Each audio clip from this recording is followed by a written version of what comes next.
2024 সালে তোমরা যারা উচ্চ মাধ্যমিক পরীক্ষা দিলে, এবার তোমরা কলেজে উঠবে। কলেজে ফর্ম ফিল আপ করার ক্ষেত্রে এই বছর থেকে একটি নতুন পদ্ধতি চালু হচ্ছে। কেন্দ্রীয় পোর্টালের মাধ্যমে তুমি ভর্তি হতে পারবে। কেন্দ্রীয় পোর্টালের মাধ্যমে ভর্তি হওয়া মানে তোমার খরচা অনেকটাই কমে যাবে। একসাথে তুমি 25টি কলেজে আবেদন করতে পারবে। ভর্তির প্রক্রিয়া হবে খুবই সিম্পল এবং সহজ হবে। এতে কোনো রকম জটিলতা কিন্তু থাকবে না। অনলাইনের মাধ্যমে টাকা পে করে তুমি খুব সহজেই কলেজে ভর্তি হয়ে যেতে পারবে। এই কেন্দ্রীয় পোর্টাল কিভাবে ফর্ম ফিল আপ হবে, একসঙ্গে 25টা কলেজে কি করে তুমি ফর্ম ফিল আপ করতে পারবে, সেই নিয়েই থাকছে আজকের এই আলোচনা। তার আগে বলে দিই, তোমরা যারা চ্যানেলটিতে নতুন অবশ্যই চ্যানেলটি সাবস্ক্রাইব করে নিও। তথ্যপূর্ণ এই ভিডিওটি তোমার প্রত্যেক বন্ধুর মাঝে শেয়ার করে দিতে কিন্তু ভুলো না। দেখো, এই বছর থেকেই তোমাদের শুরু হচ্ছে কেন্দ্রীয় পোর্টালের মাধ্যমে ভর্তি। গত বছর এই পদ্ধতি চালু করতে চেয়েছিল সরকার, কিন্তু পারেনি। অল্প সময়ের জন্য ওয়েবসাইট কিন্তু সঠিকভাবে তারা তৈরি করতে পারেনি। এই বছর এই পদ্ধতির মাধ্যমেই, অর্থাৎ কেন্দ্রীয় পোর্টালের মাধ্যমেই তোমাদের কিন্তু ভর্তি হবে। কেন্দ্রীয় পোর্টাল মানে একটি ওয়েবসাইট দেওয়া থাকবে। সেই ওয়েবসাইটের আন্ডারে সমস্ত কলেজগুলিকে একত্রে নিয়ে আসা হবে। কিছু কিছু কলেজ অশাসিত এবং সংখ্যালঘু কলেজগুলি কিন্তু এই ছত্রছায়ার বাইরে থাকছে। যেমন তোমরা ধরে নিতে পারো Saint Xavier's College, Belur, Ramakrishna Mission, Medinipur College, Presidency College, Jadavpur বিশ্ববিদ্যালয়, এই সমস্ত কলেজগুলিকে এই ছত্রছায়ার মধ্যে কিন্তু আনা হচ্ছে না।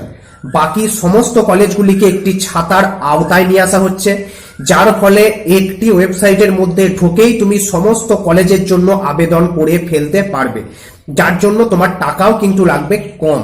আগে কি হতো, সমস্ত কলেজের আলাদা আলাদা ওয়েবসাইট থাকতো, সব কলেজের ওয়েবসাইটে গিয়ে তোমাকে টাকা দিয়ে ফর্ম ফিল আপ করতে হতো, যার ফলে তোমার খরচা হতো অনেকটাই কিন্তু বেশি। এই বছর সেটি হচ্ছে না। একটা ওয়েবসাইটের মধ্যে তুমি প্রবেশ করলে সেখানে বিভিন্ন কলেজ পেয়ে গেলে, তার মধ্যে থেকে 25টা কলেজে তুমি কিন্তু আবেদন করতে পারবে ভর্তি হওয়ার জন্য। তুমি অনার্সে পড়ো বা পাস কোর্সে পড়ো, কোনো সমস্যা নেই। 25টি কলেজে তুমি আবেদন করলে, তার মধ্যে যে কলেজগুলিতে তুমি প্রথমে সুযোগ পেলে সেই কলেজগুলিতে তুমি ভর্তি হয়ে যাবে, কোনো সমস্যা হবে না। সেখানে তোমার first choice, second choice, third choice, fourth choice, এইভাবে হবে কিন্তু 25টা চয়েস তোমাকে করতে হবে। বোঝা গেছে? এবার যখন তাদের ফর্ম ফিল আপ কমপ্লিট হয়ে যাবে, তারা যখন মেরিট লিস্ট বার করবে, তুমি দেখবে কোন কলেজে তুমি সুযোগ পেলে। যে কলেজে তুমি প্রথম সুযোগ পেলে সেই কলেজেই তুমি কিন্তু ভর্তি হয়ে যেতে পারছো, আর কোনো সমস্যা কিন্তু থাকছে না। ক্লিয়ার হয়েছে? তুমি ধরে নাও বাংলা অনার্সে ভর্তি হতে চাও, আবার তোমার ইংরেজি অনার্সেও করতে ভালো লাগছে, তুমি দুটো সাবজেক্টে কি করে ফর্ম ফিল আপ করবে? তুমি 10টা কলেজে করলে বাংলা অনার্সের জন্য ফর্ম ফিল আপ, এবং বাকি 15টি কলেজে করলে ইংরেজি অনার্সের জন্য ফর্ম ফিল আপ। তার মধ্যে যে কলেজে তুমি পেলে সুযোগ পেয়ে গেলে। অথবা তুমি বাংলা অনার্সই করতে চাও, সেই ক্ষেত্রে পরপর 25টা কলেজ তোমার পছন্দ মতো, 25টা কলেজে তুমি অ্যাপ্লাই করলে, তার মধ্যে যে কলেজে তুমি সুযোগ পাবে সেই কলেজে তুমি কিন্তু ভর্তি হয়ে যেতে পারবে। টাকা লাগবে কম, কোনো রকম কিন্তু সমস্যা হবে না, হ্যাপা থাকছে না। সমস্ত কলেজের ওয়েবসাইটে গিয়ে গিয়ে টাকা দিয়ে ফর্ম ফিল আপ করা, এই ঝামেলার মধ্যে তোমাদের কিন্তু পড়তে হচ্ছে না। বোঝা গেছে? এর মধ্যে তুমি যে কলেজে সুযোগ পাবে সেই কলেজে তুমি ভর্তি হবে। ভর্তি হবে অনলাইনে, টাকা পেমেন্ট করতে হবে অনলাইনের মাধ্যমে, কলেজ যেতে কিন্তু হচ্ছে না। ক্লিয়ার? অনলাইনে ফর্ম ফিল আপ করবে, অনলাইনে তুমি মেরিট লিস্ট দেখলে, মেরিট লিস্টে তোমার নাম আছে কিনা, তুমি সুযোগ পেলে কিনা, তুমি যদি সুযোগ পেয়ে যাও অনলাইনে তুমি টাকা পেমেন্ট করবে, কলেজে তোমার ভর্তি প্রক্রিয়া কমপ্লিট।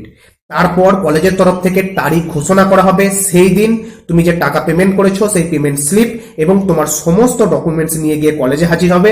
কলেজের তরফ থেকে তোমার সমস্ত ডকুমেন্টস এবং তোমার পেমেন্ট স্লিপ ভালো করে চেক করে দেখা হবে, তোমার ভেরিফিকেশন কমপ্লিট হয়ে যাবে, তুমি তারপরের দিন থেকেই কলেজে গিয়ে ক্লাস করার কিন্তু সুযোগ পাবে। আর কোনো ঝামেলা থাকছে না, কোনো ঝুট ঝামেলার মধ্যে তোমাদের কিন্তু আর পড়তে হচ্ছে না। নিট অ্যান্ড ক্লিন ভাবে তোমাদের কলেজে ভর্তির প্রক্রিয়া কিন্তু এই বছর থেকে চালু হতে চলেছে। ব্রাত্য বসু মহাশয়, অর্থাৎ আমাদের শিক্ষামন্ত্রী, তিনি কিন্তু এমনটাই জানিয়ে দিলেন। এই নিয়ে তোমাদের মনে যদি কোনো সংশয় থেকে থাকে অবশ্যই কমেন্ট করে জানাবে। আশা করি তোমাদের মনে কোনো সংশয় থাকবে না, তার কারণ কোনো রকম ঝুট ঝামেলার মধ্যে তোমাদের আর কিন্তু পড়তে হচ্ছে না। ক্লিয়ার হয়েছে? তো চলো, ধন্যবাদ। আজকের মতো এতটুকুই ছিল তোমাদের জন্য আপডেট। দেখা হচ্ছে পরবর্তীকালে নতুন নতুন তথ্য বা আপডেটের সাথে। আর হ্যাঁ, তোমরা অবশ্যই কমেন্ট করে জানাতে ভুলো না কে কোন সাবজেক্টে অনার্স করতে চাইছো বা পাস কোর্স নিয়ে পড়ছো। আমি খুব শীঘ্রই কিন্তু পাস কোর্স এবং অনার্স কোর্স সম্পর্কিত একটা ডিটেল ভিডিও নিয়ে আসছি। তার জন্য অবশ্যই তোমাদেরকে চ্যানেলটি পাশে থাকতে হবে এবং চ্যানেলটি সাবস্ক্রাইব করে নিতে হবে।